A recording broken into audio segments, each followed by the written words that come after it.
법원이 어떤 판결을 냈을까요? B씨가 등기 이전에 A씨에게 문자로 계약갱신을 통보했기 때문에 B씨가 거주할 수 있는 권리를 보호해줘야 되기 때문에 B씨 손을 들어서 B씨가 이기는 걸로 나타났습니다.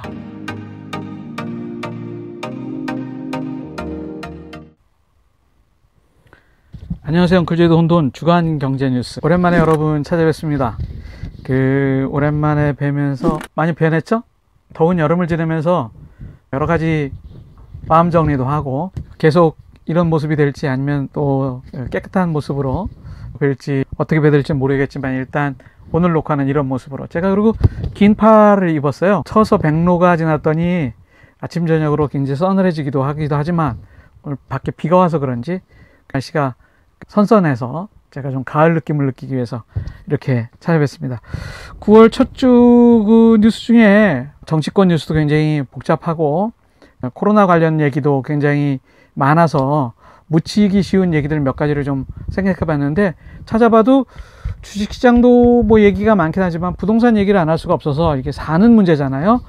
집을 내가 바이한다, 산다가 아니라 살아야 되는 집, 리브해야 되는 집에 대한 얘기를 좀 해야 될 것 같아서 굉장히 의식주와 관련된 밀접한 얘기라서 준비를 했습니다.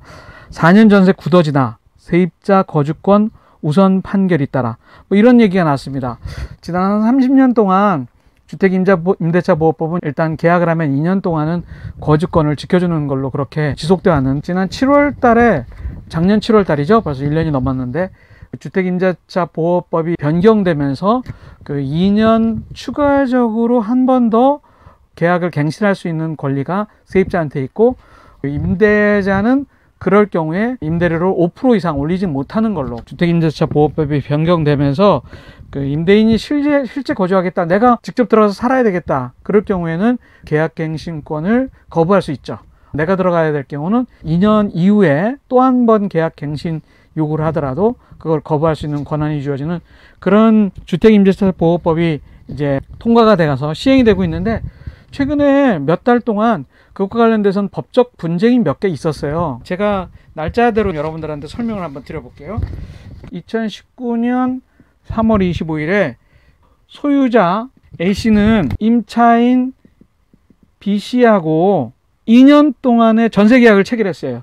그러니까 19년도 3월 25일이니까 21년 3월 24일까지 전세를 살 수 있는 권한을 임대차 계약을 체결했습니다. 뭐 이거는 예전 임대차 계약이나 지금 임대차 계약이나 변동이 없는 거니까요. 그런데 2020년 7월 28일 날 소유자 A씨가 새로운 매수인 C씨하고 계약을 체결했어요. 매매 계약을 체결한 거죠. 매매 계약을 체결하면서 임차인 B씨한테 내가 들어가서 살 거다. 누가? C씨가. 그러니까 집을 비워줘라. 계약 기간이 2020년 7월 28일 계약을 하면서 내년 3월 24일 만기가 되면 내가 들어가서 살 거니까 집을 비워달라. 이렇게 계약을 했어요. 그런데 이제 7월 31일 날 새로운 임대차 보호법이 2년 한 번 더 계약을 갱신할 수 있다. 5% 이상 올리지 못한다. 그 다음에 실거주인 경우에는 갱신 요구를 거부할 수 있다. 이 새로운 임대차 보호법이 7월 31일 시행이 되면서 C씨는 당연히 임대차 보호법에 의해서 이미 시행된다는 얘기를 들었으니까 내가 들어가서 살 거니까 당신 나가셔, 이럴 수 있는 권한이 있으니까 되겠다 그랬는데 정작 2020년 11월 3일 날 이때는 매매 계약을 한 거고요. C씨가 잔금을 치르면서 등기를 했어요. 이제는 C씨 집이 된 거죠. 그리고 지난번에 A씨가 소유할 때 B씨에게 집 비워달라, 내가 들어가서 살겠다 그리고 얘기를 하고 나서 날짜가 되면 이사를 요구했는데 B씨가 무슨 소리 하는 거냐, 나 당신이 등기하기 전에 10월 27일 날 전 소유자 A씨한테, 그때는 A씨 소유죠, 등기하기 이전이니까 A씨에게 문자로 계약 갱신할 것을 이미 통보했다. 당신 요구대로 집을 비워달라는 요구에 내가 응하지 못하겠다. 그리고 B씨가 이사 요구에 대해서 거부했어요. 그러면서 이제 소송이 붙은 거예요. 상황 아시겠죠? 이 상황. 소유자 A씨하고 B씨하고 계약을 하고 나서 새로운 매수인이 내가 들어가서 살 거다. 그 사이에 임대차 보호법이 통과되고 잔금을 치른 다음에 등기하고 나서 집을 비워달라라고 요구를 했는데 B씨는 거부를 한 거죠. 왜? 등기하기 일주일 정도 전에 A씨한테 문자로 나 계약 갱신하겠다 그리고 통보했기 때문에 집을 비워줄 수 없다라는 거예요. 법원이 어떤 판결을 냈을까요? B씨가 등기 이전에 A씨에게 문자로 계약갱신을 통보했기 때문에 B씨가 거주할 수 있는 권리를 보호해야 되기 때문에 B씨 손을 들어서 B씨가 이기는 걸로 나타났습니다. 야, 저도 이 기사를 접하면서요, 야, 과연 이렇게 된다면 분명히 매수인 C씨는 통보를 했어요. 내가 들어가서 살 거다라고 통보를 하고 집을 잔금까지 다 주고 등기를 했는데 B씨 손을 들어준다면 B씨는 이 집에서 계속 살아서 오케이, 좋지만 C씨는 돈 다 주고 나서 내가 들어가서 살 걸로 계획을 세우고 지금 진행을 했는데 들어가지 못하는 경우가 발생하니까 이제 난관에 봉착하게 된 거죠. 아, 이런 경우가 수원지방법원에서 이 판결이 난 건데, 물론 계속 고등법원, 대법원 갈지 그냥 1차 법원 판결에 따를 건지 뭐 그건 아직 결론이 나지 않았죠. 결론이 나지 않았는데 아마 제가 보기엔 8월 달에 이런 판결이 난 것 같아요. 그러면 지난 3월 달에도 이거하고 유사한 판결이 났고요.